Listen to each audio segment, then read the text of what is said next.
वैसे ऐसा क्या जादू कर दिया है आपने? एक पल भी आपसे दूर रहने का मन नहीं करता। आप युवराज हैं, अपने मन पर नियंत्रण रखिए। हमें तो बस अपनी विवाह की तिथि की प्रतीक्षा है। एक बार विवाह की तिथि आ जाए ना, फिर देखना उसके उपरांत विवाह के पश्चात आप हमारे साथ कितनी प्रसन्न रहेंगी।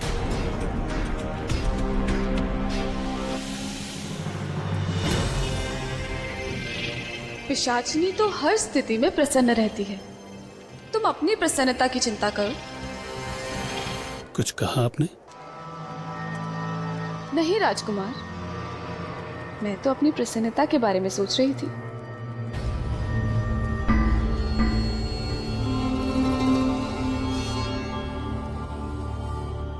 तुम दोनों पूजा की मर्यादा का ध्यान रखो, बातें बाद में कर लेना। अभी जाओ और महादेव में ध्यान लगाओ।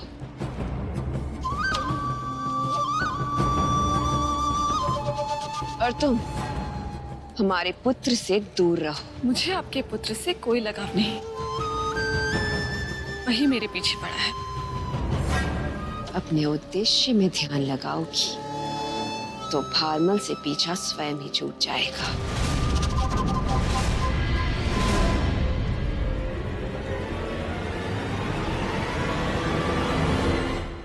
पूरा राजमहल पूजा में व्यस्त है। यही सही अवसर है अपने उद्देश्य को पूरा करने का। मेरे उद्देश्य में सबसे बड़ी बाधा आपका पुत्र है। उसे मेरे पीछे आने से रोकिए। पुत्र भारमल, स्त्री के पीछे भागने से तुम्हें राज सिंहासन नहीं मिलेगा। यदि एक बार राजा बन गए तो जिस स्त्री को हाथ लगाओगे वो तुम्हारी दासी बन जाएगी। इसलिए महाकाल की पूजा में ध्यान लगाओ। ज्ञात है हमें, कहीं नहीं जा रहे थे, आप ही के पास आ रहे थे।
भद्रकाल, मैं जिस कार्य के लिए यहाँ आई थी वो तो पूर्ण हो गया। अब बस देखते जाओ कि तुम्हारा कार्य किस तरह सिद्ध होता है। महारानी, रुक जाइए, क्या कर रही हैं आप? रुक जाए। आपने हमारे जीवन के साथ क्या किया है? हमारे जीवन को अभिशप्त कर दिया है। ना कभी प्रेम दिया है, ना कभी सुख दिया है। दासी बनाकर छोड़ दिया है। क्या हो गया महारानी आपको? कैसी बातें कर रही हैं आप? आप हमारे लिए हमारे जीवन से बढ़कर हैं। अच्छा, तो हमें अपना जीवन दे दीजिए।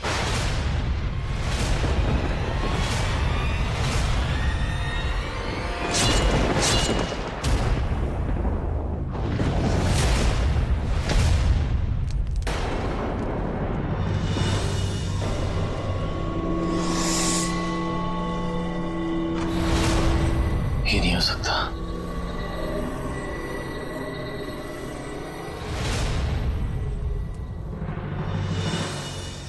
महाराज, क्या हुआ महाराज? आप ठीक तो हैं? बस एक बुरा स्वप्न था महारानी। बुरा स्वप्न? कैसा स्वप्न महाराज? मनुष्य की कितनी ही चिंताएं दुस्वप्न बन जाती है महारानी। कोई विशेष बात नहीं है, आप सो जाइए।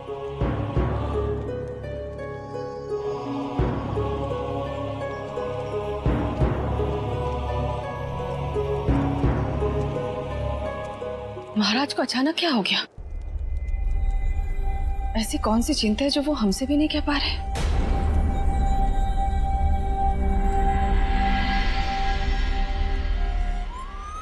मैं तो इतने दिनों से व्यर्थ ही विक्रम को राजन राजन करता रहा। वो तो निकला बिल्कुल ही कृपण। पता नहीं कहां छुपा के रख दिया अपना रसोई घर।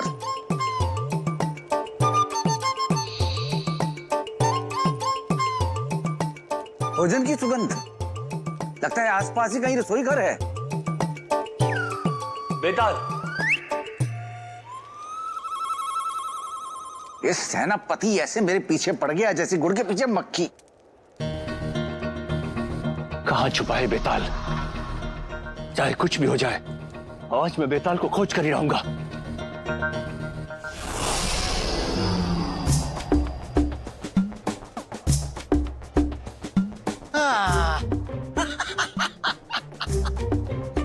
ये स्थान बिल्कुल उपयुक्त है मेरे छिपने के लिए भी और 1100 वर्षों की भूख मिटाने के लिए भी।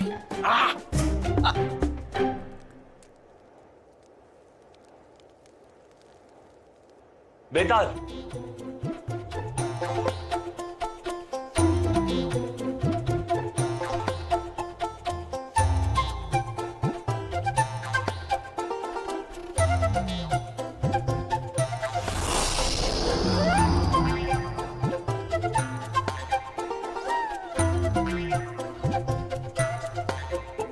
यही तो आया था वो, कहां चला गया?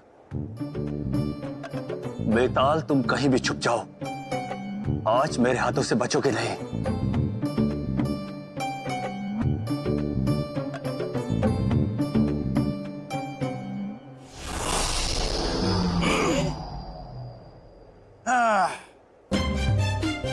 बेताल, तो दृश्य भी तो हो सकता था। इस कुमड़े के पीछे छिपने की क्या आवश्यकता थी? लगता है प्रेत घाटी से निकल के मैं अपनी शक्तियां भी भूलता जा रहा हूं।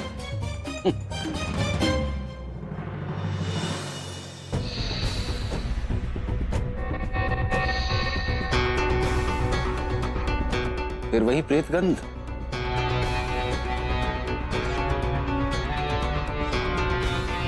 यहां तो केवल शाख हैं।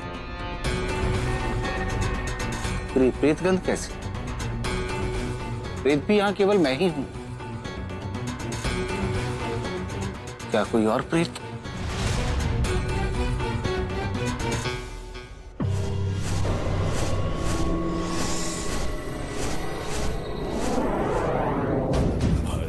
तारा, तुम भारमल की प्रिय तो बन गई हो, किंतु हमारे प्रिय विक्रमादित्य का क्या? भद्रकाल, मेरे द्रव्य के प्रभाव से राजा विक्रमादित्य की रातें अब दुस्वप्न में बीत रही होंगी।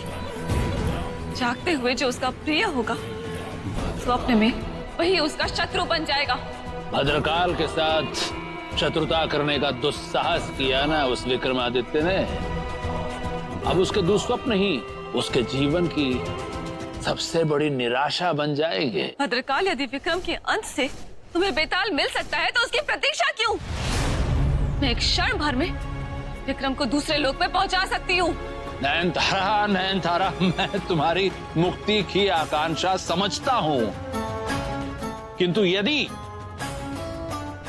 तुम्हें मुक्ति चाहिए तो तुम वही करो जो मैं चाहता हूँ। तो तुम चाहते क्या हो? मैं ये चाहता हूँ कि तुम्हारे अंदर जितना भी क्रोध है वो रानी पद्मिनी में आ जाए। विक्रमादित्य के लिए रानी पद्मिनी विक्रमादित्य की सबसे बड़ी शत्रु बन जाए। किंतु उससे हमें क्या लाभ होगा? तुम नहीं समझोगी नयनतारा। एक पुरुष के लिए उसका सौभाग्य, उसका साहस, उसकी स्त्री होती है, और जब पद्मिनी और विक्रमादित्य दोनों अलग हो जाएंगे तो विक्रमादित्य का साहस बिखर जाएगा, उसका सौभाग्य दुर्भाग्य में बदल जाएगा। और विक्रमादित्य के दुर्भाग्य का अर्थ है हमारा सौभाग्य। तुम निश्चिंत रहो भद्रकाल, नयनतारा अपनी मुक्ति के लिए कुछ भी कर सकती है। नयनतारा,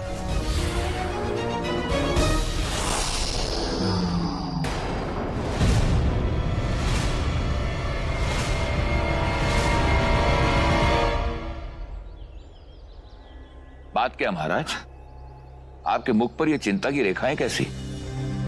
और आमिर जी, हम आपसे कुछ जानना चाहते हैं। जी कहे महाराज। यदि स्वप्न में आपका कोई अत्यंत प्रिय व्यक्ति आपके प्राण लेने का प्रयत्न करता हो तो इसका क्या अर्थ है? ये आप क्या कह रहे हैं महाराज? आपका कोई अत्यंत प्रिय व्यक्ति आपके स्वप्न में आकर आपके प्राण लेना चाहता है? कौन हो सकता है वो? महारानी पद्मिनी। युवराज, आप यहाँ? जी, और अच्छा हुआ कि हमने आपको ढूंढ लिया, अन्यथा आपका सत्य तो हमें कभी ज्ञात ही नहीं होता।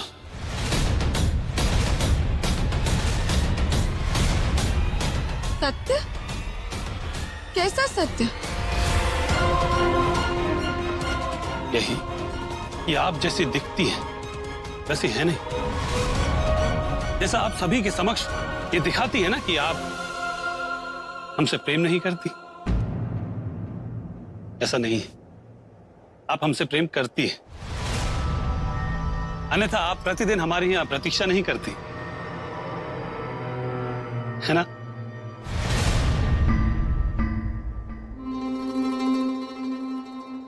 तो आपको ज्ञात हो ही गया। हाँ हाँ, और यदि आप स्वयं को दर्पण में देखेंगी ना तो आपको भी ज्ञात हो जाएगा कि आप हमसे कितना प्रेम करती हैं। अच्छा बताइए, आज हम आपके लिए क्या लाए? वो क्या है ना, हम आपके जितने बुद्धिमान नहीं हैं। हाँ वो तो है। तो आप भी बता दीजिए।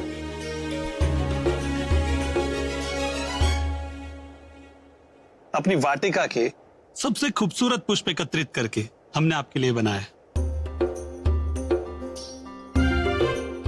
यदि आपकी अनुमति हो तो इन पुष्प की माला को मैं आपके बालों में लगा सकता हूँ।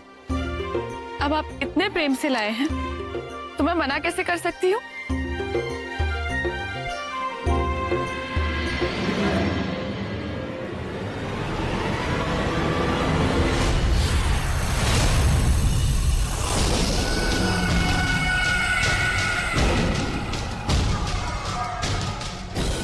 पुष्प मुरझा कैसे गए?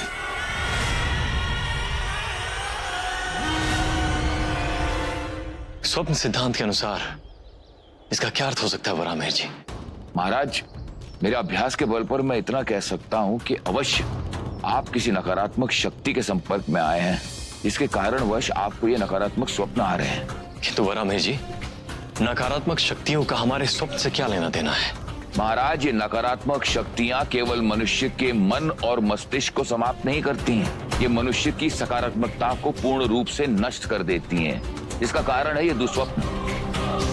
केवल इतना ही नहीं महाराज, ये नकारात्मक शक्तियां मनुष्य को पूर्ण रूप से खोखला कर देती हैं, उसकी तेजस्विता और पराक्रम को पूर्ण रूप से समाप्त कर देती हैं। वारामीर जी सत्य कह रहे हैं महाराज।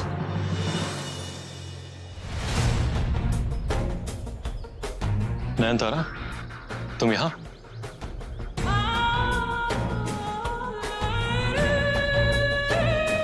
क्षमा कीजिएगा महाराज, मैं आप दोनों के मध्य अनाधिकार आ गई। किंतु वारामीर जी जो कह रहे हैं उसका एक दूसरा पक्ष भी है। कौन सा दूसरा पक्ष?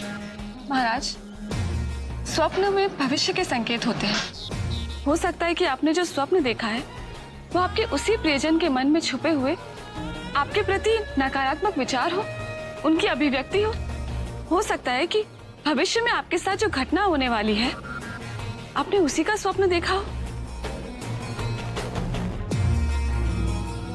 किंतु ये सब तुम इतने विश्वास से कैसे कह सकती हो? महाराज, मेरी माँ एक बहुत ही प्रसिद्ध मनोवैज्ञानिक और स्वप्न विशेषज्ञ थी। स्वप्न को समझने की विद्या मैंने उन्हीं से सीखी है। किंतु अगर मेरी किसी बात से आपको कष्ट पहुंचा हो तो क्षमा चाहती हूँ। नहीं नयनतारा, ये उज्जैनी है, यहाँ हर किसी को अपना मत रखने का अधिकार है। और फिर तुमने तो हमें सत्य के दूसरे पहलू से अवगत कराया है, इसमें हमारा हित ही है।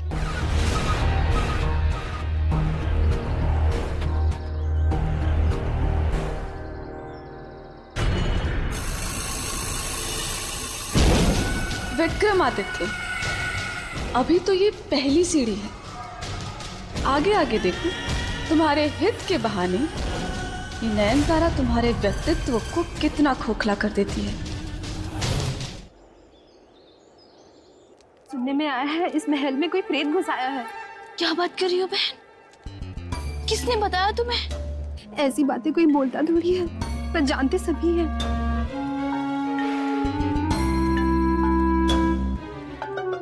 भूत प्रेत की बातें करने में कितना आनंद आता है इन मनुष्यों को।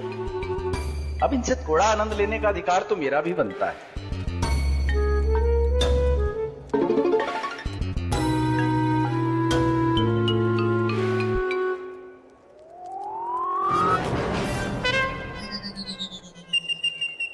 ये क्या हो रहा है? कहीं प्रेत आत्मा तो नहीं है?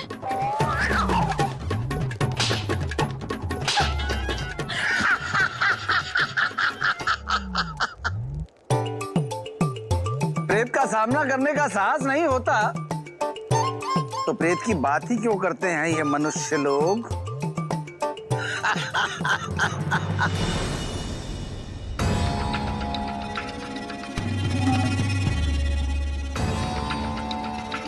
भूख अत्यधिक लगी हुई है, कहीं से भोजन की व्यवस्था करनी पड़ेगी।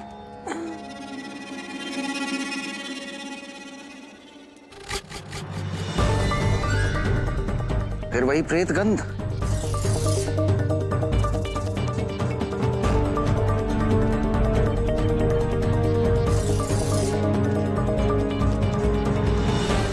आज तो मैं इस रहस्य का पता लगाकर ही रहूंगा।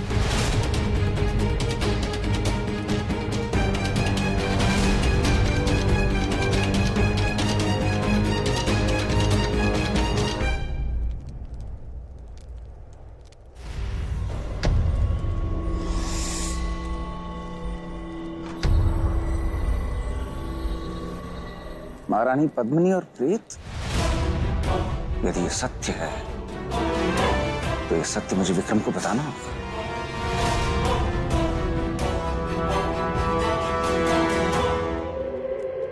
तुम्हें क्या लगा था बेताल कि तुम नयनतारा को इतनी सरलता से पकड़ लोगे? ये नयनतारा का व्यू है जिसमें एक एक करके सब फंसोगे। बेताल, तुम भी।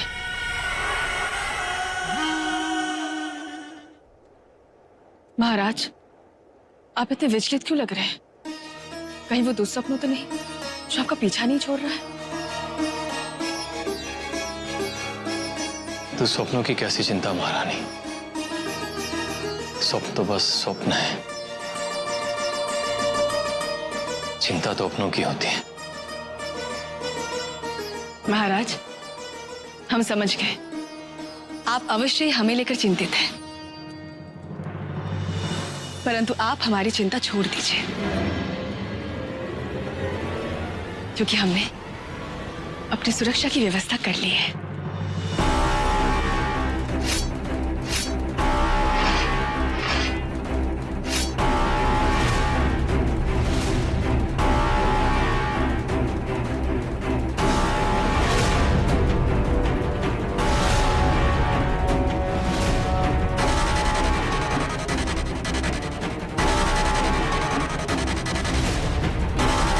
इसकी धार कितनी तीक्ष्ण है,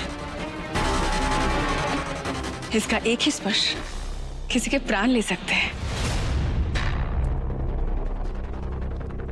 हो सकता है कि भविष्य में आपके साथ जो घटना होने वाली है, आपने उसी का स्वप्न देखा हो।